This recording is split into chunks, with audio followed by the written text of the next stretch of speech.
ଆଜି ଆମ୍ଭେମାନେ ବିଷୟ ଜେରୁସାଲେମ ନ୍ୟାୟର ସିଂହାସନ ର ଅନ୍ତର୍ଗତ ପରମେଶ୍ୱରଙ୍କ ବାକ୍ୟର ଅଧ୍ୟୟନ କରିବା। ସବୁଠାରୁ ପ୍ରଥମେ ଆସନ୍ତୁ ଆମ୍ଭେମାନେ ପ୍ରଥମ କୋରିନ୍ଥୀୟ ଅଧ୍ୟାୟ 4 ପଦ 4 ଉପରେ ଏକ ନଜର ପକାଇବା। କାରଣ ମୁଁ ନିଜ ବିରୁଦ୍ଧରେ କିଛି ଜାଣେ ନାହିଁ, ତଥାପି ଏଥିରେ ମୁଁ ନିର୍ଦ୍ଦୋଷ ବୋଲି ପ୍ରମାଣିତ ହୋଇନାହିଁ। କିନ୍ତୁ ଯେ ମୋହର ବିଚାର କରନ୍ତି ସେ ପ୍ରଭୁ। ତେଣୁ ସମୟର ପୂର୍ବେ ପ୍ରଭୁଙ୍କ ନ ଆସିବା ପର୍ଯ୍ୟନ୍ତ କ'ଣ ନ କର? କୌଣସି ବିଷୟରେ ବିଚାର କର ନାହିଁ। ସେ ଅନ୍ଧକାରର ଗୁପ୍ତ ବିଷୟଗୁଡ଼ିକ ଆଲୋକରେ ଦେଖେଇବେ, ପୁଣି ହୃଦୟର ସଂକଳ୍ପ ସମସ୍ତ ପ୍ରକାଶ କରିବେ। ସେତେବେଳେ ପ୍ରତ୍ୟେକ ଜଣ ଈଶ୍ୱରଙ୍କଠାରୁ ପ୍ରଶଂସା ପାଇବ। ଯଦି ଆମ୍ଭେମାନେ ପରମେଶ୍ୱରଙ୍କ ବାକ୍ୟ ଉପରେ ବିଚାର କରିବା, ତେବେ ଏହାର ଅର୍ଥ ଏହା କି ଯେପର୍ଯ୍ୟନ୍ତ ପରମେଶ୍ୱର ଆସିବେ ନାହିଁ ଓ ମିଥ୍ୟା ମାର୍ଗରୁ ସତ୍ୟ ମାର୍ଗର ମଧ୍ୟରେ ପ୍ରଭେଦ ନ କରିବେ, ସେ ପର୍ଯ୍ୟନ୍ତ ଆମ୍ଭେମାନେ ମିଥ୍ୟାରୁ ସତ୍ୟକୁ କଦାପି ଚିହ୍ନି ପାରିବା ନାହିଁ। ତେବେ ଉଦ୍ଧାର ଓ ଅନନ୍ତ ରାଜ୍ୟ ନିମନ୍ତେ କେବଳ କିଏ ନ୍ୟାୟ କରିପାରିବ? କେବଳ ପରମେଶ୍ୱର। ଏଥିପାଇଁ ମାନବ ଜୀବନରେ ପରମେଶ୍ୱର ସହିତ ସାକ୍ଷାତ ହେବା ସବୁଠାରୁ ମହାନ ଆଶୀର୍ବାଦ, ହଁ ନା? ଏହା ଏଥିପାଇଁ କାରଣ ଯେତେବେଳେ ଆମ୍ଭେମାନେ ପରମେଶ୍ୱର ସହିତ ସାକ୍ଷାତ ହେଉଅଛୁ, ପରମେଶ୍ୱର ସ୍ୱୟଂ ହିଁ ଆମମାନଙ୍କ ପାଇଁ ନ୍ୟାୟ କରନ୍ତି। ମୁଁ ଏହା ଆପଣଙ୍କୁ ପୂର୍ବେ ଏକ ଉପଦେଶ ଦ୍ୱାରା କହିଥିଲି। କୋରିଆରେ ଗଞ୍ଜା କେଉଁ ପ୍ରକାରରେ ଡାକ ଦେଇଥାଏ? କୋରିଆନ କହୁଛନ୍ତି ସେମାନେ କୋକିଓ ଶବ୍ଦ ବାହାର କରି ଡାକ ଦିଅନ୍ତି। ଆମେରିକାର ଗଞ୍ଜା ବିଷୟରେ କ'ଣ? ଏଠାରେ ଆମେରିକାରୁ ଆସିଥିବା ଆମମାନଙ୍କ ସଦସ୍ୟ ଅଛନ୍ତି। ଏଥିପାଇଁ ମୁଁ ପଚାରୁଅଛି, କୁକୁଡ଼ୁକୁ, ହଁ ନା? ଏହା କୋକିଓର ପରି ଶୁଣାଇ ଦେଉନାହିଁ। ଯଦି ଆମ୍ଭେମାନେ ଏଠାକୁ ଏକ ଗଞ୍ଜା ନେଇ ଆସିବା ଏବଂ ଭିନ୍ନ ଭିନ୍ନ ଦେଶରୁ ଆସିଥିବା ଲୋକମାନେ ସେହି ଗଞ୍ଜାର ଡାକ ଶୁଣିବେ, ତେବେ ସେମାନେ ଅଲଗା ଅଲଗା ରୂପରେ ଅଭିବ୍ୟକ୍ତ କରିବେ। ଅନ୍ୟ ଦେଶରେ ମୁଁ ସେମିତି ହିଁ ଅନୁଭବ କରିଥିଲି। ଯେତେବେଳେ ମୁଁ ଶ୍ରୀଲଙ୍କା ଗଲି ଓ ସଦସ୍ୟମାନଙ୍କ ସହିତ କଥା ହେଉଥିଲି, ମୁଁ ଆମ୍ଭମାନଙ୍କ ଆଖପାଖର ବେଙ୍ଗର ଶବ୍ଦ ଶୁଣିଲି। ଆଉ ଏଥିପାଇଁ ମୁଁ ତାଙ୍କୁ ପଚାରିଲି, ଶ୍ରୀଲଙ୍କାରେ ଆପଣମାନେ ବେଙ୍ଗର ଶବ୍ଦ ନକଲ କେଉଁ ପ୍ରକାର କରୁଛନ୍ତି? ସେମାନେ କହିଲେ, ଟ୍ରଙ୍ଗ ଟ୍ରଙ୍ଗ। ସେମାନଙ୍କୁ ଶୁଣି ମୋତେ ଲାଗିଲା ସେମାନଙ୍କ କାନରେ ଏହା ସେହି ପ୍ରକାରର ଶୁଣାଇ ଦେଉଅଛି। ମୋ ବିଷୟରେ କହିବି ଯଦି ହିଁ ମୁଁ ତାହା 10 ଥର ଶୁଣିଲି, କିନ୍ତୁ ମୋତେ ତାହା ଗେଗୁଲ ଗେଗୁଲ ଶୁଣାଇ ଦେଲା। କୋରିଆମାନଙ୍କର କାନରେ ବେଙ୍ଗର ଶବ୍ଦ ଗେଗୁଲ ଗେଗୁଲ ଶୁଣାଇ ଦିଏ, କିନ୍ତୁ ଶ୍ରୀଲଙ୍କାମାନଙ୍କ କାନରେ ତାହା ଟ୍ରଙ୍ଗ ଟ୍ରଙ୍ଗ ଶୁଣାଇ ଦେଇଥାଏ। କିନ୍ତୁ ଯେଉଁ ପ୍ରକାର ସେମାନଙ୍କୁ ଶୁଣାଇ ଦେଉଅଛି, ସେହି ପ୍ରକାରରେ ଶୁଣିବାରେ ଚେଷ୍ଟା କରିବା ପରେ ମଧ୍ୟ ମୋତେ ଏପରି ଶୁଣାଇ ଦେଲା ନାହିଁ। ଏହା ଏଥିପାଇଁ କାରଣ ମୋ କାନ ଗେଗୁଲ ଗେଗୁଲର ପ୍ରତି ଅଭ୍ୟାସ ହୋଇଅଛି ଓ ମୁଁ ତାହା ସ୍ୱାଭାବିକ ମାନିଲି। ଏଥିପାଇଁ ମୁଁ ସେମାନଙ୍କୁ କହିଲି କି କୋରିଆନମାନଙ୍କୁ ଲାଗୁଅଛି ବେଙ୍ଗ ଟ୍ରଙ୍ଗ ଟ୍ରଙ୍ଗ ନାହିଁ, କିନ୍ତୁ ଗେଗୁଲ ଗେଗୁଲ ଶବ୍ଦ ବାହାର କରନ୍ତି। ତେବେ ସେମାନେ ସମସ୍ତେ ଜୋର ଜୋରରେ ହସିଲେ। ଆପଣ କେମିତି କହିପାରିବେ କି ସେମାନେ ଗେଗୁଲ ଗେଗୁଲ ଶବ୍ଦ ବାହାର କରନ୍ତି? ସମାନ ଶବ୍ଦକୁ ଲୋକମାନେ ଅଲଗା ଅଲଗା ପ୍ରଣାଳୀରେ ଅଭିବ୍ୟକ୍ତି କରୁଛନ୍ତି। ତେବେ ଏହି କଥାର କିଏ ନ୍ୟାୟ କରିବ କି କେଉଁ ଶବ୍ଦ ଉଚିତ ଅଟେ? ଯଦି କେହି ମୋତେ ବେଙ୍ଗର ଶବ୍ଦ ଲେଖିବାକୁ କହେ, ତେବେ ମୁଁ ନିଶ୍ଚୟ ହିଁ ଗେଗୁଲ ଗେଗୁଲ ଲେଖିବି। ଆଉ ଯେତେବେଳେ କେହି ଶ୍ରୀଲଙ୍କା ସଦସ୍ୟମାନଙ୍କୁ ଏହା ଲେଖିବାକୁ କହେ, ତେବେ ସେମାନେ ଟ୍ରଙ୍ଗ ଟ୍ରଙ୍ଗ ଲେଖିବେ। କୋରିଆର ଗଞ୍ଜାର ରାବକୁ କୋକିଓ ଲେଖନ୍ତି। ଯଦି ମୁଁ କହିବି କି କୋକିଓ ହିଁ କୁକୁଡ଼ା ଉଚିତ ଶବ୍ଦ ଅଟେ, ତେବେ ଏହା ଆମେରିକା ସଦସ୍ୟମାନଙ୍କୁ ବହୁତ ଅଦ୍ଭୁତ ଲାଗିବ। ଏହି ପ୍ରକାର ପୃଥିବୀରେ ଯଦି ହିଁ ବହୁତ ଗୁଡ଼ିଏ ନିୟମ ପଦ୍ଧତି ଅଛି, କିନ୍ତୁ କେବଳ କିଏ ସମସ୍ତ ନିୟମ ପଦ୍ଧତିର ମୂଲ୍ୟାଙ୍କନ କରିକି ଆମମାନଙ୍କୁ ଉଦ୍ଧାର ଓ ସ୍ୱର୍ଗର ମାର୍ଗ ଜାଣିବାକୁ ଦେଇପାରିବେ? ସେ କେବଳ ପରମେଶ୍ୱର ଅଟନ୍ତି। ଯେତେବେଳେ ଲୋକମାନେ ଏହି ଚର୍ଚ୍ଚରେ ଯାଆନ୍ତି, ତେବେ ଏହି ଚର୍ଚ୍ଚ କହୁଅଛି ଏହା ସତ୍ୟ ଚର୍ଚ୍ଚ ଅଟେ। ଯେତେବେଳେ ସେମାନେ ସେହି ଚର୍ଚ୍ଚରେ ଯାଆନ୍ତି, ତେବେ ସେହି ଚର୍ଚ୍ଚ ମଧ୍ୟ କହୁଅଛି ଏହା ସତ୍ୟ ଚର୍ଚ୍ଚ ଅଟେ। ଯେତେବେଳେ ସେମାନେ ଅନ୍ୟ ଧର୍ମରେ ଯାଆନ୍ତି, ସେଠାରେ ମଧ୍ୟ ଲୋକମାନେ କହୁଛନ୍ତି କି ସେମାନଙ୍କ ଧର୍ମ ହିଁ ଉଚିତ ଅଟେ। ପୁରା ଦୁନିଆରେ ଅନେକ ଧର୍ମ ଅଛି। ସେମାନେ ସମସ୍ତେ ଦାବି କରୁଛନ୍ତି କି ସେମାନଙ୍କ ପାଖରେ ଉଦ୍ଧାର ଓ ସ୍ୱର୍ଗ ରାଜ୍ୟର ମାର୍ଗ ଅଛି। କିନ୍ତୁ ବାସ୍ତବରେ ସେମାନଙ୍କୁ ଜଣା ନାହିଁ କି କେଉଁଟି ସତ୍ୟ ଅଟେ। ଯଦି ପରମେଶ୍ୱର ପୃଥିବୀରେ ଆସିନଥାନ୍ତେ ତେବେ ମାର୍ଗ ସୁବ୍ୟବସ୍ଥିତ ହୋଇନଥାନ୍ତା। ଆମ୍ଭମାନଙ୍କୁ ଉଚିତ ମାର୍ଗ ଜାଣିବାର ଦେବା ନିମନ୍ତେ ପରମେଶ୍ୱର ସ୍ୱୟଂ ଶରୀରରେ ହୋଇ ଏହି ପୃଥିବୀରେ ଆସିଲେ। ଆଉ ସେ କ'ଣ କହିଲେ? କ'ଣ ସେ କହିଲେ ନାହିଁ, ପଥ ଓ ସତ୍ୟ ଆଉ ଜୀବନ ମୁଁ ହିଁ ଅଟେ? କିଛି ଉଦାହରଣ ଜରିଆରେ ଆମେମାନେ ଦେଖିପାରିବା କି କେଉଁ ପ୍ରକାର ଲୋକମାନେ ସମାନ ବସ୍ତୁକୁ ଅଲଗା ଅଲଗା ପ୍ରକାରରେ କହୁଛନ୍ତି। ସେମାନେ ସମସ୍ତେ ଅଲଗା ଅଲଗା ପ୍ରକାରରେ ନକଲ କରୁଛନ୍ତି, କିନ୍ତୁ ପ୍ରତ୍ୟେକ ବ୍ୟକ୍ତି ଦାବି କରୁଅଛି କି ତାହାର କହିବା ହିଁ ଉଚିତ ଅଟେ। ଏଥିପାଇଁ ଆମ୍ଭମାନଙ୍କୁ କାହାର ଆବଶ୍ୟକ ଅଛି? ଆମ୍ଭମାନଙ୍କୁ ଜେରୁସାଲମ ନ୍ୟାୟର ସିଂହାସନର ଆବଶ୍ୟକ ଅଛି, ଯିଏ ସମସ୍ତ ବସ୍ତୁରେ ନ୍ୟାୟ କରୁଅଛି ଓ ଆମ୍ଭମାନଙ୍କ ନେତୃତ୍ୱ ଉଚିତ ମାର୍ଗରେ କରୁଅଛି। କେବଳ ପରମେଶ୍ୱର ହିଁ ସ୍ୱର୍ଗ ଯିବାର ମାର୍ଗ ଜାଣିଛନ୍ତି। ଆମ୍ଭମାନଙ୍କୁ ସ୍ୱର୍ଗ ନେଇଯିବା ପାଇଁ ପରମେଶ୍ୱର ଏହି ଅନ୍ତିମ ଯୁଗରେ ଆତ୍ମା ଓ କନ୍ୟାଙ୍କ ରୂପରେ ଆସିଲେ। ଏହି ଆଧାର ଉପରେ ଆମ୍ଭମାନଙ୍କୁ ସମ୍ପୂର୍ଣ୍ଣ ରୂପରେ ବାଇବଲ ଅର୍ଥାତ୍ ପରମେଶ୍ୱରଙ୍କ ବାକ୍ୟର ଆବଶ୍ୟକତା ଅଛି। ଆମ୍ଭେମାନେ ସ୍ୱର୍ଗର ରାଜ୍ୟକୁ ନା ତ ଆଖିରେ ଦେଖିପାରିବା, କାନରେ ଶୁଣିପାରିବା ଓ ନା ହିଁ ଆମମାନଙ୍କ ପାଞ୍ଚ ଜ୍ଞାନେନ୍ଦ୍ରିୟ ଦ୍ୱାରା ଅନୁଭବ କରିପାରିବା। ଏଠାରେ ଆସିବା ପୂର୍ବରୁ ମୁଁ ତଦନ୍ତ କଲି କି ପୃଥିବୀ ସୂର୍ଯ୍ୟର ଚାରିପଟେ ଆଉ କେତେ ବେଗରେ ପରିକ୍ରମଣ କରୁଅଛି। ବର୍ଷରେ ଥରେ ପୃଥିବୀ 1,00,000 କିଲୋମିଟର ପ୍ରତି ଘଣ୍ଟାର ବେଗରେ ସୂର୍ଯ୍ୟର ଚାରିପଟେ ପରିକ୍ରମଣ କରୁଅଛି। କ'ଣ ଆପଣ ଜାଣନ୍ତି ଏହା କେତେ ଦ୍ରୁତତମ? ଭାଇ ଓ ଭଉଣୀମାନେ, କ'ଣ କେହି ଅଛି ଯିଏ 160 କିଲୋମିଟର ପ୍ରତି ଘଣ୍ଟାର ଗତିରେ କାର ଚାଳନା କରିଅଛି? ତାହା ପ୍ରଚଣ୍ଡ ଗତି ଅଟେ। କିନ୍ତୁ 1,00,000 କିଲୋମିଟର ପ୍ରତି ଘଣ୍ଟାର ଗତିରେ ତୁଳନାରେ 160 କିଲୋମିଟର ପ୍ରତି ଘଣ୍ଟାର ଗତି କିଛି ବି ନୁହେଁ। ଏହା ବ୍ୟତୀତ କ'ଣ ଆପଣ ପୃଥିବୀର ଗତିର ଚଳନାକୁ ଅନୁଭବ କରିପାରିବେ? ଏହି ସମୟ କ'ଣ ଆପଣ ଅନୁଭବ କରିପାରିବେ କି ଆପଣ ଘୁରୁଛନ୍ତି? ପୃଥିବୀର ଅତ୍ୟଧିକ ଦ୍ରୁତତମ ଗତି ଦ୍ୱାରା ପରିକ୍ରମଣ କରିବା ବ୍ୟତୀତ ମଧ୍ୟ ଆମ୍ଭେ ଏହାକୁ ଅନୁଭବ କରିପାରିବା ନାହିଁ। ମଧ୍ୟସ୍ଥ ଯୁଗରେ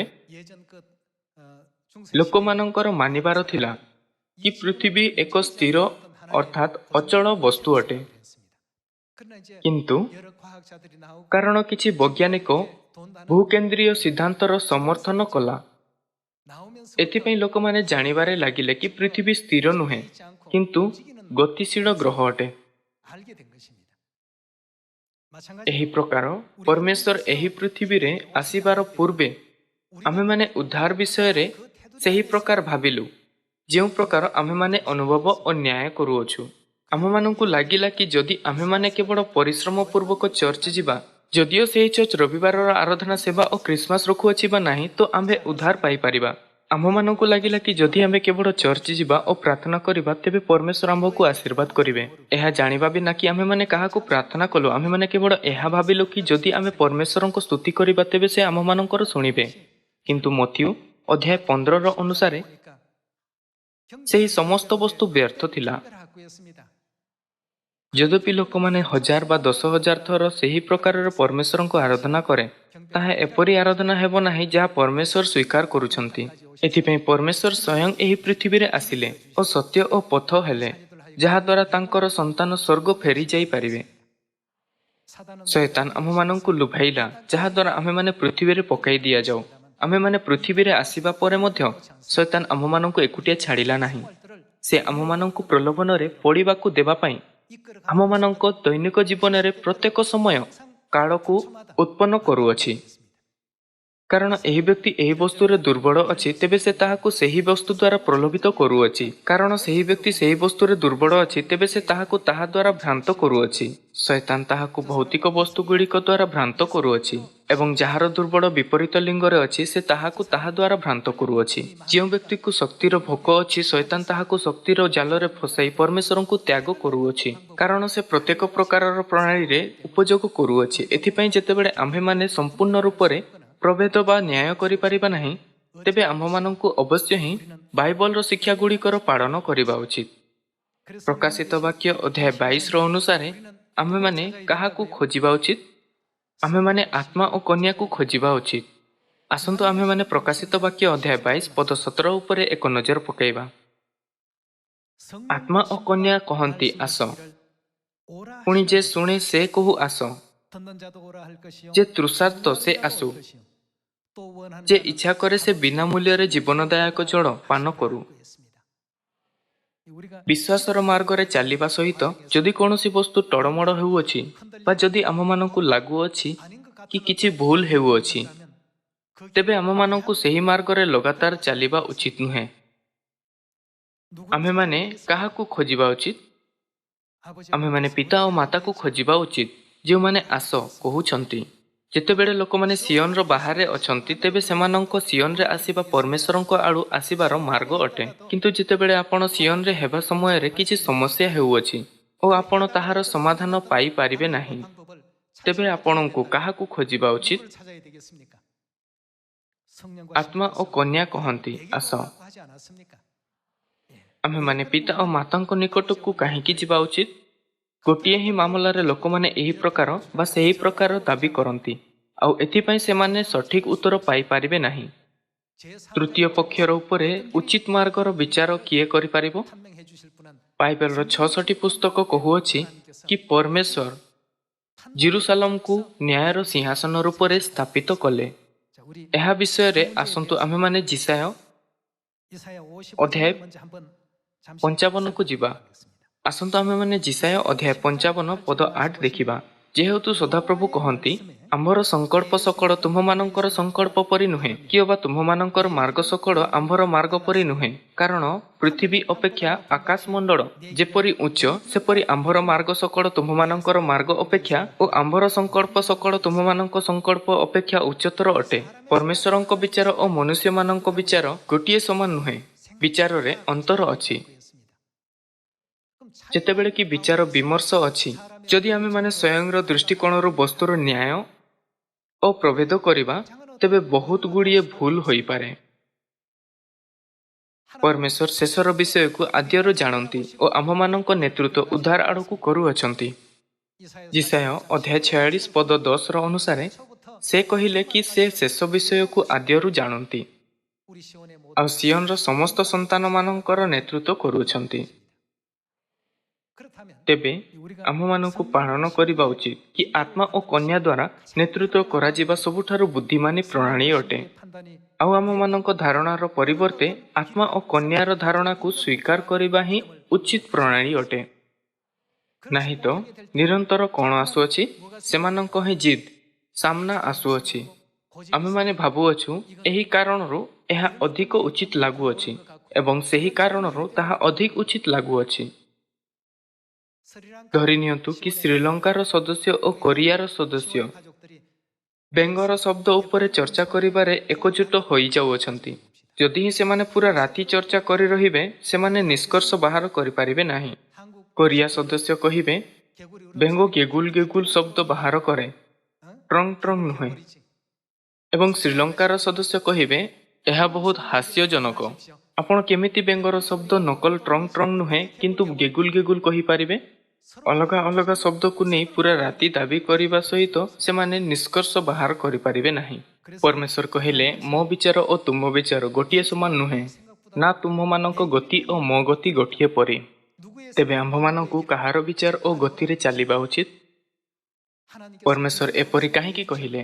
କ'ଣ ଏହା ଏଥିପାଇଁ କାରଣ ସେ ଏକଛତ୍ର ଶାସକ ଅଟନ୍ତି ଯିଏ ମନୁଷ୍ୟଙ୍କ ବିଚାରର ଅଣଦେଖା କରି ସ୍ୱୟଂର ନିୟମରେ ସମସ୍ତଙ୍କ ନେତୃତ୍ୱ କରିବାକୁ ଚାହୁଁଅଛି? କଦାପି ନୁହେଁ। କାରଣ ଆମ୍ଭେମାନେ ପାପୀ ଅଟୁ, ଯେଉଁମାନଙ୍କ ମନ, ଆଖି ଓ କାନ ପାପ ଦ୍ୱାରା ବନ୍ଦ କରାଯାଇଅଛି। ଯେପର୍ଯ୍ୟନ୍ତ ଆମ୍ଭେମାନେ ପୃଥିବୀରେ ଅଛୁ, ସେ ପର୍ଯ୍ୟନ୍ତ ଉଚିତ ରୂପେ ନ୍ୟାୟ କରିପାରିବା ନାହିଁ। ଏଥିପାଇଁ ପରମେଶ୍ୱରଙ୍କୁ ସାକ୍ଷାତ ହେବା ପୃଥିବୀରେ ବଞ୍ଚୁଥିବା ଲୋକମାନଙ୍କ ଉଦ୍ଧାରର ଅନ୍ତର୍ଭାଗ ଅଟେ। କାରଣ ପରମେଶ୍ୱରଙ୍କ ବିଚାର ମନୁଷ୍ୟଙ୍କ ବିଚାରରେ ଅଲଗା ଅଟେ। ଆମେମାନେ କାହା ବିଚାରର ଉତ୍ତମ ମାର୍ଗ ଜାଣି ସେଥିରେ ଚାଲିବା ଉଚିତ? ଆମେମାନେ ପରମେଶ୍ୱରଙ୍କ ବିଚାରରେ କାହିଁକି ଚାଲିବା ଉଚିତ? ଆସନ୍ତୁ ଆମେମାନେ ଯିଶାୟ ଅଧ୍ୟାୟ 25 ପଦ 9କୁ ଯିବା। ପୁଣି ସେଦିନ ଏହି କଥା କୁହାଯିବ, ଦେଖ, ଏହି ଆମମାନଙ୍କ ପରମେଶ୍ୱର, ଆମେମାନେ ତାହାକୁ ଅପେକ୍ଷା କରିଅଛୁ। ଓ ସେ ଆମମାନଙ୍କୁ କ'ଣ କରିବେ? ଆମମାନଙ୍କ ଉଦ୍ଧାରର ମାର୍ଗରେ ନେତୃତ୍ୱ କରୁଥିବା କେବଳ ପରମେଶ୍ୱର ଅଟନ୍ତି, ଯିଏ ଶରୀର ଧାରଣ କରି ଏହି ପୃଥିବୀରେ ଆସୁଛନ୍ତି। 그래서 କ'ଣ ଆପଣମାନେ ସମ୍ମତ ନୁହନ୍ତି? ସେ ଆମମାନଙ୍କୁ ଉଦ୍ଧାର କରିବେ। ଏ ସଦାପ୍ରଭୁ ଅଟନ୍ତି। ଆମେମାନେ ତାହାଙ୍କୁ ଅପେକ୍ଷା କରିଅଛୁ। ଆମେମାନେ ତାହାଙ୍କ କୃତ ପରିତ୍ରାଣରେ ଆନନ୍ଦିତ ହୋଇ ଉଲ୍ଲାସ କରିବୁ। ଆମମାନଙ୍କୁ ଉଦ୍ଧାର ମାର୍ଗରେ ପରମେଶ୍ୱରଙ୍କ ବ୍ୟତୀତ ଆଉ କେହି ନେଇପାରିବେ ନାହିଁ। ଏଥିପାଇଁ ବାଇବେଲ କହୁଅଛି, ଯେଣୁ ସମୟର ପୂର୍ବେ ପ୍ରଭୁଙ୍କ ନ ଆସିବା ପର୍ଯ୍ୟନ୍ତ କୌଣସି ବିଷୟରେ ବିଚାର କର ନାହିଁ। ଯଦି ଆମେମାନେ ସେହି ଲୋକମାନଙ୍କ ଉପରେ ଯେଉଁମାନେ ଉଦ୍ଧାର ପାଇଲେ ନିକଟରୁ ନଜର ପକାଉଛୁ, ତେବେ ଆମେମାନେ ସେମାନଙ୍କଠାରେ ସାମାନ୍ୟ ବିଷୟ ପାଇପାରିବା। ସେହି ସାମାନ୍ୟ ବିଷୟ ଖୋଜିବା ପାଇଁ ଆସନ୍ତୁ ଆମେମାନେ ପ୍ରକାଶିତ ବାକ୍ୟ ଅଧ୍ୟାୟ 14 ପଦ 1କୁ ଯିବା। ତତ୍ପରେ ମୁଁ ଦୃଷ୍ଟିପାତ କଲି, ଆଉ ଦେଖ, ସିୟନ ପର୍ବତ ଉପରେ ମେଷଶାବକ, ଆଉ ଯେଉଁମାନଙ୍କ କପାଳରେ ତାହାଙ୍କ ନାମ ଓ ତାହାଙ୍କ ପିତାଙ୍କ ନାମ ଲିଖିତ ଥିଲା, ଏପରି 1,44,000 ସହସ୍ର ଲୋକଙ୍କୁ ତାହାଙ୍କ ସହିତ ଦଣ୍ଡାୟମାନ ଥିବାର ଦେଖିଲି। ପୁଣି ସ୍ୱର୍ଗରୁ ବହୁ ଜଳକଲ୍ଲୋଳ ଓ ମହାବ୍ରଜନାଦ ତୁଲ୍ୟ ଗୋଟିଏ ସ୍ୱର ଶୁଣିଲି। ଯେଉଁ ସ୍ୱର ମୁଁ ଶୁଣିଲି, ତାହା ବୀଣାବାଦ୍ୟକାରୀମାନଙ୍କ ବାଣୀର ଶବ୍ଦ ପରି। ସେମାନେ ସିଂହାସନ, ଚାରି ପ୍ରାଣୀ ଓ ପ୍ରାଚୀନମାନଙ୍କ ସମ୍ମୁଖରେ ଗୋଟିଏ ନୂତନ ଗୀତ ଗାନ କଲେ। ପୁଣି ପୃଥିବୀରୁ କ୍ରୀତ ସେହି 1,44,000 ଲୋକଙ୍କ ବିନା ଆଉ କେହି ସେ ଗୀତ ଶିଖିପାରିଲେ ନାହିଁ। ସେମାନେ ସ୍ତ୍ରୀ ସଂସର୍ଗରେ ଆପଣା ଆପଣାକୁ କଳୁଷିତ କରିନଥିଲେ, କାରଣ ସେମାନେ ସୂଚି। ମେଷଶାବକ ଯେକୌଣସି ସ୍ଥାନକୁ ଗମନ କରନ୍ତି, ସେ ସ୍ଥାନକୁ ସେମାନେ ତାହାଙ୍କର ଅନୁଗାମୀ ହୁଅନ୍ତି। ସେମାନଙ୍କ ବିଶ୍ୱାସ ଦେଖି ଯେଉଁମାନେ ପୃଥିବୀରୁ ମୁକ୍ତ ହୋଇଥିଲେ, ଆମେମାନେ ଜାଣିପାରିବା କି ସେମାନେ ଯେକୌଣସି ସ୍ଥାନକୁ ମେଷଶାବକ ଅର୍ଥାତ୍ ଦ୍ୱିତୀୟ ଥର ଆସିଥିବା ଖ୍ରୀଷ୍ଟ ଯାଆନ୍ତି, ସେମାନେ ତାହାଙ୍କ ପଛେ ପଛେ ଅନୁଗାମୀ ହୁଅନ୍ତି। ସେମାନେ ଈଶ୍ୱର ଓ ମେଷଶାବକଙ୍କ ଉଦ୍ଦେଶ୍ୟରେ ପ୍ରଥମଜାତ ଫଳ ସ୍ୱରୂପେ ମନୁଷ୍ୟମାନଙ୍କ ମଧ୍ୟରୁ କ୍ରୀତ ହୋଇଅଛନ୍ତି। ଯେଉଁମାନେ ମୁକ୍ତ ହୋଇଛନ୍ତି, ସେମାନେ ଯେକୌଣସି ସ୍ଥାନ ମେଷଶାବକ ଯାଏ, ଯେକୌଣସି ସ୍ଥାନ ଆତ୍ମା ଓ କନ୍ୟା ସେମାନଙ୍କୁ ନେଇଯାଆନ୍ତି, ତାଙ୍କ ପଛେ ପଛେ ଅନୁଗାମୀ ହୁଅନ୍ତି। ବିଶ୍ୱାସର ମାର୍ଗରେ ଚାଲିବା ସହିତ ଆମେମାନେ ବେଳେବେଳେ ଏପରି ମହତ୍ତ୍ୱପୂର୍ଣ୍ଣ ପରିସ୍ଥିତିରେ ପଡ଼ୁ, ଯେଉଁଠି ଆମ୍ଭମାନଙ୍କୁ ନିର୍ଣ୍ଣୟ ନେବାକୁ ପଡ଼ିଥାଏ। କ'ଣ ଏହା କରିବା ଉଚିତ ବା ପୁଣି ତାହା କରିବା? ଯେତେବେଳେ ଆମମାନଙ୍କ ପାଖରେ ଏପରି ପ୍ରଶ୍ନ ହୁଏ, ତେବେ ଆମେମାନେ ଜେରୁସାଲେମ ଅର୍ଥାତ୍ ନ୍ୟାୟର ସିଂହାସନକୁ ଖୋଜିବା ଉଚିତ। ଆସନ୍ତୁ ଆମ୍ଭେ ଦ୍ୱିତୀୟ ରାଜାବଳୀରେ କିଛି ପଦ ଉପରେ ନଜର ଦେବା, ଯାହା କହିଥାଏ କି ପରମେଶ୍ୱର ଜେରୁସାଲେମକୁ କେଉଁମାନେ ଅନ୍ୱେଷଣ ନ କରନ୍ତି ସେମାନଙ୍କୁ ଦଣ୍ଡିତ କରିବେ। ଅଧ୍ୟାୟ 1 ପଦ 2। ପୁଣି ଅହସ୍ୟ ସମରିୟା ସ୍ଥିତ ଆପଣା ଉପରିସ୍ଥ କୋଠରୀର ଝରକା ଦେଇ ପଡ଼ି ପୀଡ଼ିତ ହେଲେ। ଆଉ ସେ ଦୂତଗଣ ପଠାଇ ସେମାନଙ୍କୁ କହିଲେ, ଯାଅ, ଏହି ପୀଡ଼ାରୁ ମୁଁ ସୁସ୍ଥ ହେବି କି ନାହିଁ, ଏହା ଇକ୍ରୋନର ଦେବତା ବାଲସବୁବକୁ ପଚାର। ମାତ୍ର ସଦାପ୍ରଭୁଙ୍କ ଦୂତ ତିସବୀୟ ଏଲିୟଙ୍କୁ କହିଲେ, ଉଠ, ସମରୀୟ ରାଜାଙ୍କର ଦୂତଗଣଙ୍କୁ ସାକ୍ଷାତ କରିବାକୁ ଯାଅ ଓ ସେମାନଙ୍କୁ କୁହ, ଇସ୍ରାଏଲ ମଧ୍ୟରେ ପରମେଶ୍ୱର ନାହାନ୍ତି ବୋଲିକି ତୁମ୍ଭେମାନେ ଇକ୍ରୋନର ଦେବତା ବାଲସବୁବକୁ ପଚାରିବାକୁ ଯାଉଅଛ? ଏହେତୁ ସଦାପ୍ରଭୁ ଏହି କଥା କହନ୍ତି, ତୁମ୍ଭେ ଯେଉଁ ଶଯ୍ୟ ଉପରକୁ ଯାଇଅଛ, ତହିଁରୁ ତଳକୁ ଆସିବ ନାହିଁ, ମାତ୍ର ନିଶ୍ଚୟ ମରିବ। ଏ ଉତ୍ତାରେ ଏଲିୟ ପ୍ରସ୍ଥାନ କଲେ। କାରଣ ଉତ୍ତର ଇସ୍ରାଏଲର ରାଜା ଅହସ୍ୟ ମୃତ୍ୟୁଶଯ୍ୟ ଉପରେ ପଡ଼ିଥିଲେ। ସେ ଆପଣା ଦୂତକୁ ବାଲସବୁବ ଦେବତାଠାରୁ ଭବିଷ୍ୟ ବିଷୟରେ ପଚାରିବାକୁ ପଠାଇଲା କି ସେ ସୁସ୍ଥ ହେବ ବା ନାହିଁ। ଯେତେବେଳେ ଏଲିୟ ଏହି କଥା ଶୁଣିଲେ, ସେ କ୍ରୋଧିତ ହୋଇଗଲେ। କ'ଣ ଇସ୍ରାଏଲ ମଧ୍ୟରେ କୌଣସି ପରମେଶ୍ୱର ନାହାନ୍ତି କି ତୁମ୍ଭେମାନେ ଅନ୍ୟ ଦେବତାକୁ ପଚାରିବାକୁ ଯାଉଅଛ? ଏଥିପାଇଁ ବର୍ତ୍ତମାନ ସଦାପ୍ରଭୁ ତୁମ୍ଭକୁ ଏହି କଥା କହନ୍ତି, ତୁମ୍ଭେ ଯେଉଁ ଶଯ୍ୟା ଉପରକୁ ଯାଇଅଛ, ତହିଁରୁ ତଳକୁ ଆସିବ ନାହିଁ, ମାତ୍ର ନିଶ୍ଚୟ ମରିବ। ଅତୀତରେ ହୋଇଥିବା ବିଷୟ ଆମମାନଙ୍କୁ ଶିକ୍ଷା ଦେଇଥାଏ। ଇସ୍ରାଏଲରେ ପରମେଶ୍ୱର ହେବା ସତ୍ତ୍ୱେ ମଧ୍ୟ ରାଜା ଅହସ୍ୟ ତାଙ୍କୁ ପଚାରିଲେ ନାହିଁ। କିନ୍ତୁ ସେ ବାଲସବୁବ ନାମର ଅନ୍ୟ ଦେବତା ନିକଟକୁ ଏହା ପଚାରିବାକୁ ଗଲା କି ସେ ରୋଗରୁ ମୁକ୍ତ ହେବ ନା ନାହିଁ। ସେ ଆପଣା ରୋଗରୁ ମୁକ୍ତ ହୋଇପାରିଥାନ୍ତା, କିନ୍ତୁ ସେ ପରମେଶ୍ୱରଙ୍କ ଅନୁଗ୍ରହ ପାଇପାରିଲା ନାହିଁ ଓ ଶେଷରେ ଶଯ୍ୟା ଉପରେ ମରିଯାଇ ତାହାର ଦୟନୀୟ ଭାବରେ ମୃତ୍ୟୁ ହେଲା।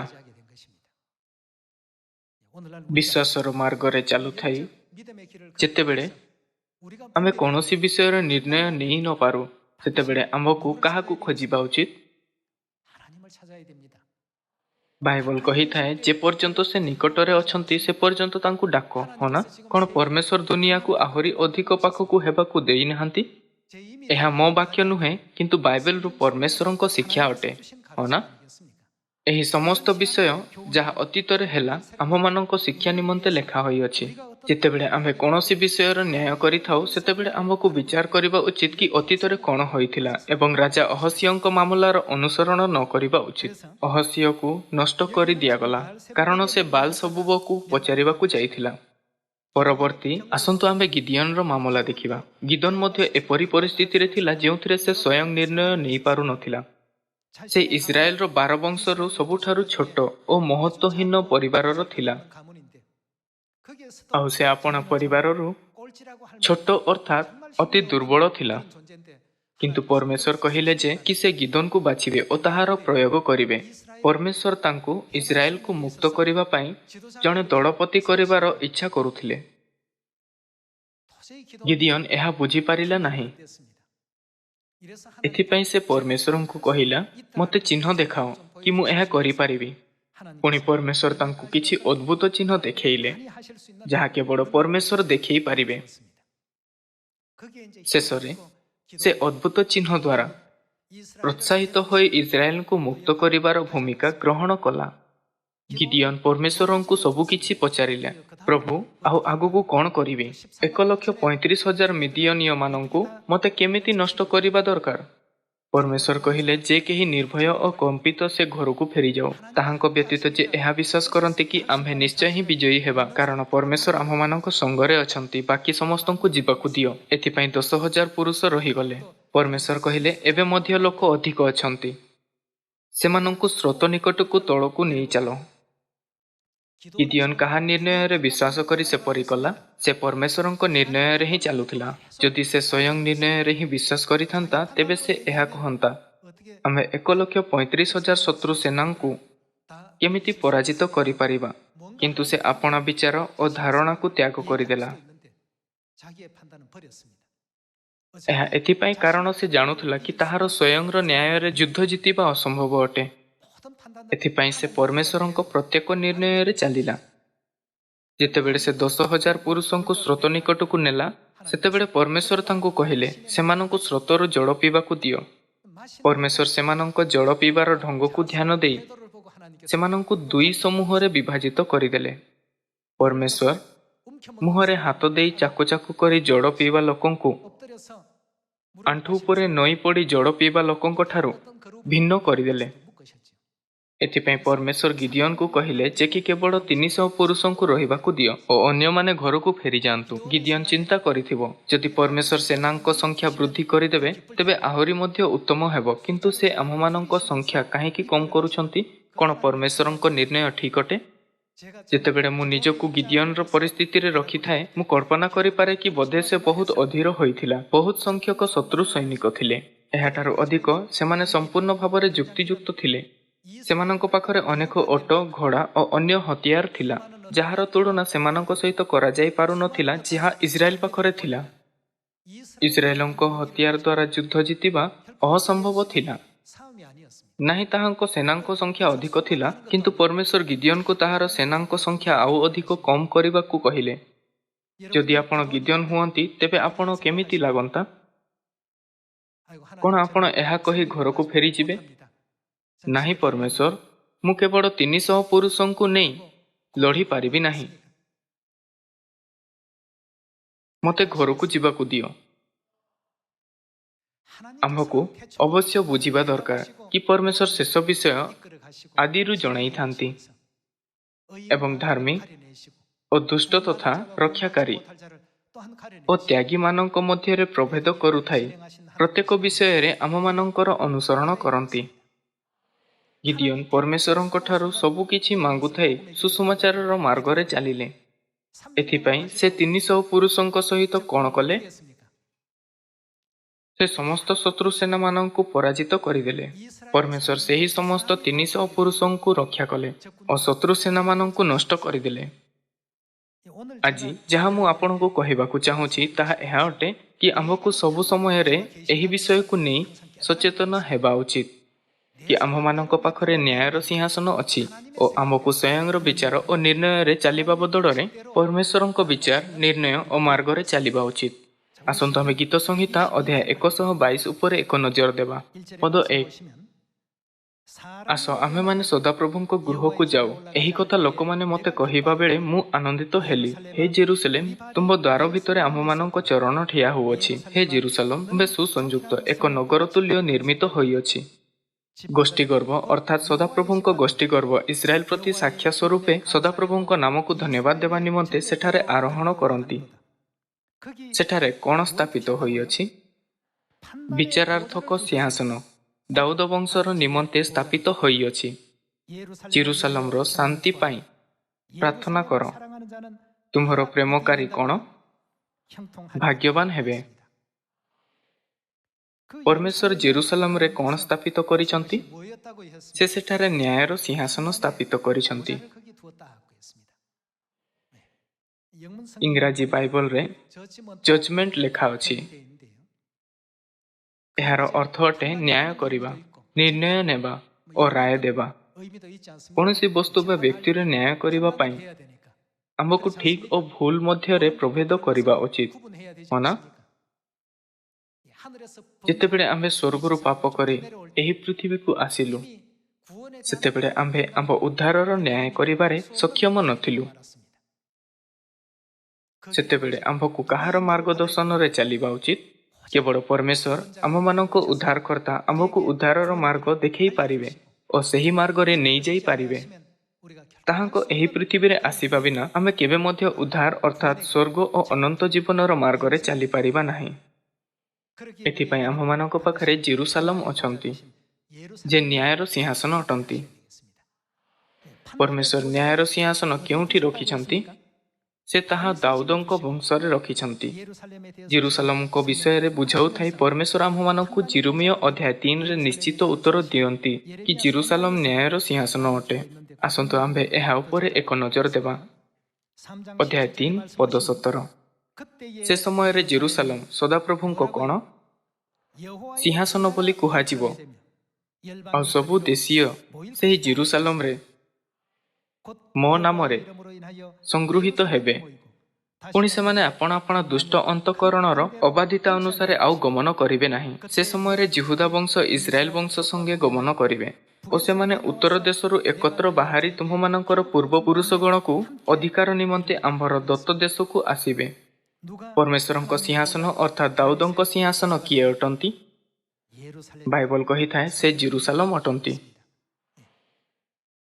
ମାତ୍ର କ'ଣ ହେବ ଯଦି ଆମ୍ଭେ ସ୍ୱୟଂ ହିଁ ବିଷୟଗୁଡ଼ିକର ନ୍ୟାୟ କରିବା? ଯଦି ଆମ୍ଭେ ଏହା କରିବା ତେବେ ସଫଳ ହେବା। ଯଦି ଆମ୍ଭେ ତାହା କରିବା ତେବେ ସଫଳ ହେବା। ଶୟତାନ ଆମ୍ଭକୁ ସ୍ୱର୍ଗରେ ଲୁଭାଇଥିଲା। ସେ ଆମ୍ଭମାନଙ୍କ ଦୁର୍ବଳତାକୁ ଭଲ ଭାବରେ ଜାଣେ। ଏଥିପାଇଁ ସେ ବହୁତ ଲୋକଙ୍କୁ ପ୍ରଲୋଭନରେ ପଡ଼ିବାକୁ ଦିଏ ଓ ବହୁତ ପ୍ରଣାଳୀରେ ଆମକୁ ସ୍ୱର୍ଗ ଯିବାରୁ ଅଟକାଇଥାଏ, କାରଣ ସେ ଜାଣେ। ସେ ଏହା ମଧ୍ୟ ଜାଣେ କି ଆମ୍ଭେ କେଉଁ ପଥରେ ଯାଉଅଛୁ। ସେ ଆମ୍ଭକୁ ବିଚଳିତ କରେ ଓ ଆମ୍ଭକୁ ବାଧା ଦେଇଥାଏ। କିନ୍ତୁ ଏହି ମାର୍ଗକୁ କିଏ ଅଗ୍ରଗାମୀ କରୁଛନ୍ତି ଓ ଖୋଲୁଛନ୍ତି? ଯଦିଓ ଶୟତାନ ଆମ୍ଭକୁ ମୃତ୍ୟୁ ଆଡ଼କୁ ନେଇ ଯାଉଅଛି, ସ୍ୱର୍ଗୀୟ ମାତା ଜେରୁସାଲେମ ଯେ ନ୍ୟାୟର ସିଂହାସନ ଅଟନ୍ତି ଆମ୍ଭମାନଙ୍କ ସହିତ ଅଛନ୍ତି, ହଁ ନା? ଆଦି ପୁସ୍ତକ ଅଧ୍ୟାୟ 3 ପଦ 15ରେ ପରମେଶ୍ୱର କ'ଣ କହିଲେ? କି ଉଦ୍ଧାରର ସମସ୍ତ କାର୍ଯ୍ୟରେ କିଏ ଏକ ଅନ୍ୟରେ ଶତ୍ରୁ ହେବେ? ସ୍ତ୍ରୀ ଓ କିଏ? ସର୍ପ। ସରଳ ଭାଷାରେ କହିବା ତାହା ହେଲେ ସ୍ୱର୍ଗୀୟ ମାତା ଯିଏ ସମସ୍ତ ମାନବ ଜାତିର ମାତା ଅଟନ୍ତି ଓ ଶୟତାନ ଏକ ଅନ୍ୟର ଶତ୍ରୁ ଅଟନ୍ତି। ଜଗତର ଆରମ୍ଭରୁ ନେଇ ଜଗତର ଶେଷ ପର୍ଯ୍ୟନ୍ତ ସେମାନେ ସର୍ବଦା ପାଇଁ ଏକ ଅନ୍ୟର ଶତ୍ରୁ ଅଟନ୍ତି। ଏହା ବିଷୟରେ ପରମେଶ୍ୱର ଆମକୁ ବାଇବେଲରେ ପ୍ରଥମରୁ ହିଁ ଶିକ୍ଷା ଦେଇଅଛନ୍ତି। ଏଥିପାଇଁ ସ୍ତ୍ରୀର ଅବଶିଷ୍ଟ ସନ୍ତାନ ଓ ଶୟତାନର ଶେଷ ସନ୍ତାନଙ୍କ କ'ଣ ହେବାର ଅଛି? ପ୍ରକାଶିତ ବାକ୍ୟ ଅଧ୍ୟାୟ 12 ପଦ 17ରେ ଏହା ଲେଖା ଅଛି କି ସେମାନେ ଏକ ଅନ୍ୟ ବିରୋଧରେ ଯୁଦ୍ଧ କରିବେ, ହଁ ନା? ମାତା ନିରନ୍ତର ଉଦ୍ଧାରର ମାର୍ଗକୁ ଖୋଲୁଥାନ୍ତି ଓ ଶୈତାନ ଆମ୍ଭକୁ ଲଗାତାର ସଂସାରର ଅଧିକ ଉତ୍ତମରୁ ଉତ୍ତମ ବସ୍ତୁଗୁଡ଼ିକୁ ଦେଖାଉଥାଏ। ଯୀଶୁଙ୍କୁ ପରୀକ୍ଷା କରିବା ସମୟରେ ଶୈତାନ ସେହି ପ୍ରକାର ହିଁ କରିଥିଲା। ସଂସାରର ବୈଭବ ଦେଖାଇ ସେ କହିଲା, ତୁମ୍ଭେ ଯେବେ ଆମ୍ଭକୁ ଭୂମିଷ୍ଠ ପ୍ରଣାମ କରିବ, ତେବେ ଆମ୍ଭେ ଏହି ସମସ୍ତ ତୁମ୍ଭକୁ ଦେବା। ବାସ୍ତବରେ ତାହାଠାରେ ସେହି ସବୁ ଦେବାର ଶକ୍ତି ନାହିଁ। ବ୍ରହ୍ମାଣ୍ଡର ସମସ୍ତ ବସ୍ତୁ କାହାର ଅଟେ? ସେସବୁ ପରମେଶ୍ୱରଙ୍କ ଅଟେ। ମାତ୍ର ଶୈତାନର ଲୋକମାନଙ୍କୁ ଏହି ପ୍ରକାର ଧୋକା ଦେଇଥାଏ ଯେମିତିକି ସେ ହିଁ ମାଲିକ ଅଟେ। ଶୈତାନ ନିଷିଦ୍ଧ ଫଳକୁ ଖାଇବା ଯୋଗ୍ୟ ଓ ଦେଖିବାରେ ଲୁଭାଣିଆ କରି ଆମ୍ଭକୁ ତାହା ଖାଇବା ପାଇଁ ଲୁଭାଇଲା। ହଁ ନା? ଆମ୍ଭକୁ ସମସ୍ତ ବସ୍ତୁକୁ ଠିକ୍ ଭାବରେ ଚିହ୍ନିବା ଦରକାର। ମାତା କହନ୍ତି, ମୋହର ପୁତ୍ର ଓ କନ୍ୟା ଏହା ତୁମ୍ଭମାନଙ୍କ ପାଇଁ ଉଚିତ ପଥ ଅଟେ। ସେହି ପଥରେ ଗୋଟିଏ ଜାଲ ଅଛି ଯାହାକୁ ଶୈତାନ ତୁମ୍ଭମାନଙ୍କ ଆତ୍ମାକୁ ମାରିବା ପାଇଁ ପ୍ରସ୍ତୁତ କରିଅଛି। ଯଦି ମାତା ଆମ୍ଭମାନଙ୍କୁ ଏହା ଜଣେଇବାରେ ସାହାଯ୍ୟ କରିନଥାନ୍ତେ ଓ ଆମ୍ଭମାନଙ୍କ ସଠିକ୍ ପଥରେ ଅନୁସରଣ କରିନଥାନ୍ତେ, ତେବେ କେହି ମଧ୍ୟ ଏଠାକୁ ଆସିବାରେ ସକ୍ଷମ ହୋଇନଥାନ୍ତା। ସିଓନର ଆମ୍ଭମାନଙ୍କ ପ୍ରିୟ ସଦସ୍ୟମାନଙ୍କ ମଧ୍ୟରୁ କାହାରିକୁ ମଧ୍ୟ ଅହସ୍ୟଙ୍କ ପରି ଭୁଲ ନ କରିବା ଉଚିତ। ଯେତେବେଳେ ଆମ୍ଭମାନଙ୍କ ଆତ୍ମା ଧ୍ୟାନ କେନ୍ଦ୍ରିତ କରିନପାରେ ଓ ଯେତେବେଳେ ଆମ୍ଭ ନିଜକୁ ନବୀନୀକୃତ କରିବାର ଆବଶ୍ୟକତା ହୋଇଥାଏ, ତେବେ ଆମ୍ଭକୁ କାହାକୁ ଖୋଜିବା ଉଚିତ? ମାତାଙ୍କୁ। ମାତାଙ୍କ ପାଖରେ ଜୀବନର ଜଳ ଅଛି। ଯାହା ହେଉ, ଯଦି ଆମ୍ଭେ ଏହାକୁ କେବଳ ଆପଣା ବୁଦ୍ଧିରେ ବୁଝିଥାଉ କିନ୍ତୁ ଆମ୍ଭ ମନରେ ବିଶ୍ୱାସ କରିନଥାଉ, ଆମ୍ଭେ ମାତାଙ୍କୁ ଖୋଜିବାରେ ସକ୍ଷମ ହେବା ନାହିଁ। ଗିଦିଅନ ପଚାରିଲେ, ପ୍ରଭୁ ମୋତେ ଆଗକୁ କ'ଣ କରିବା ଉଚିତ? ମୁହଁରେ ହାତ ଦେଇ ଚାକୁ ଚାକୁ କରି ଜଳ ପିଇବା ଲୋକଙ୍କୁ ଛାଡ଼ି ସମସ୍ତଙ୍କୁ ଘର ଫେରିଯିବାକୁ ଦିଅ। ସେ ସବୁକିଛି ପରମେଶ୍ୱରଙ୍କ ନ୍ୟାୟ ଅନୁସାରେ କଲେ। ଆପଣଙ୍କୁ ଜାଣିବା ଉଚିତ କି ସିଓନରେ ଜିରୁସାଲମ ନ୍ୟାୟର ସିଂହାସନ ଅଟନ୍ତି। ଆପଣା ପ୍ରଣାଳୀରେ କରିବା ପରିବର୍ତ୍ତେ ଆମ୍ଭକୁ ଚିନ୍ତା କରିବା ଉଚିତ। ପରମେଶ୍ୱରଙ୍କ ଇଚ୍ଛା ଅନୁସାରେ କ'ଣ ଅଟେ? ପରମେଶ୍ୱରଙ୍କୁ କ'ଣ ଭଲ ଲାଗେ? ପରମେଶ୍ୱର କ'ଣ ଇଚ୍ଛା କରନ୍ତି କି ଆମ୍ଭେ କରୁ? ଆଉ ଯେଉଁଠିକି ପିତା ଓ ମାତା ଆମ୍ଭକୁ ନେଇଯାଆନ୍ତି, ଆମ୍ଭକୁ ସେଠାକୁ ପଛେ ପଛେ ଯିବା ଉଚିତ। ଯେତେବେଳେ ଆମ୍ଭେ ସେପରି କରିବା, ତେବେ ଆମ୍ଭେ ଆଶୀଷ ପ୍ରାପ୍ତ କରିବା। ହଁ ନା? ସେମାନେ ଏହି ଅଟନ୍ତି ଯେଉଁମାନେ ପର୍ଯ୍ୟାପ୍ତ ଆତ୍ମିକ ତେଲ ପ୍ରସ୍ତୁତ କରିଛନ୍ତି। ସମସ୍ତ ଲୋକ ତେଲ କ'ଣ ଅଟେ? ତାହା ବିଶ୍ୱାସ ଅଟେ। ହଁ ନା? ଆମ୍ଭକୁ ବିଶ୍ୱାସରେ ପରିପୂର୍ଣ୍ଣ ହେବା ଉଚିତ। କ'ଣ ହେବ ଯଦି ଆମ୍ଭେ ନିଜର ବିଚାର ଓ ଜିଦିରେ ଚାଲିବା? ଯଦି ଆମ୍ଭେ ଉଦ୍ଧାର ନାମକ ଉଦ୍ଦେଶ୍ୟ ପର୍ଯ୍ୟନ୍ତ ସଂସାରରେ ଶିକ୍ଷା କରିଥିବା ବିଷୟ ଦ୍ୱାରା ପହଞ୍ଚିବାକୁ ଚେଷ୍ଟା କରିବା, ତେବେ ଆମ୍ଭେ ସେ ପର୍ଯ୍ୟନ୍ତ କେବେ ମଧ୍ୟ ପହଞ୍ଚି ପାରିବା ନାହିଁ। ଉଦ୍ଧାର ସେହି ସୀମା ଭିତରେ ନାହିଁ ଯେଉଁଠାରେ ଆମ୍ଭେ ଏହି ପୃଥିବୀର ବସ୍ତୁ ଦ୍ୱାରା ପହଞ୍ଚି ପାରିବା। ଏଥିପାଇଁ ବାଇବଲ ଓ ଭବିଷ୍ୟବକ୍ତା ଆମ୍ଭକୁ ଆଜ୍ଞା ଦିଅନ୍ତି କି କୌଣସି ବିଷୟରେ ନ୍ୟାୟ କର ନାହିଁ, ମାତ୍ର ପ୍ରଭୁଙ୍କ ଆସିବା ପର୍ଯ୍ୟନ୍ତ ଅପେକ୍ଷା କର।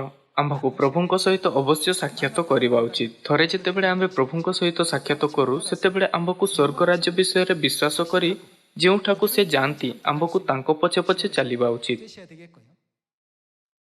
ଧରି ନିଅନ୍ତୁ, ଜଣେ ବାଳକ ଆପଣା ମାଆଙ୍କ ହାତ ଧରି ଚାଲୁଅଛି, କିନ୍ତୁ ସେ ଜଙ୍ଗଲୀ ଫୁଲ ଓ ପ୍ରଜାପତି ଦ୍ୱାରା ବିଚଳିତ ହୋଇ ଗୋଟିଏ ସେକେଣ୍ଡ ପାଇଁ ଆପଣା ମାଆଙ୍କ ହାତ ଛାଡ଼ିଦିଏ। ତାହାର ପିଛା କରୁଥାଇ ସେ ଆପଣା ମା ଠାରୁ ଅଲଗା ହୋଇଯାଏ।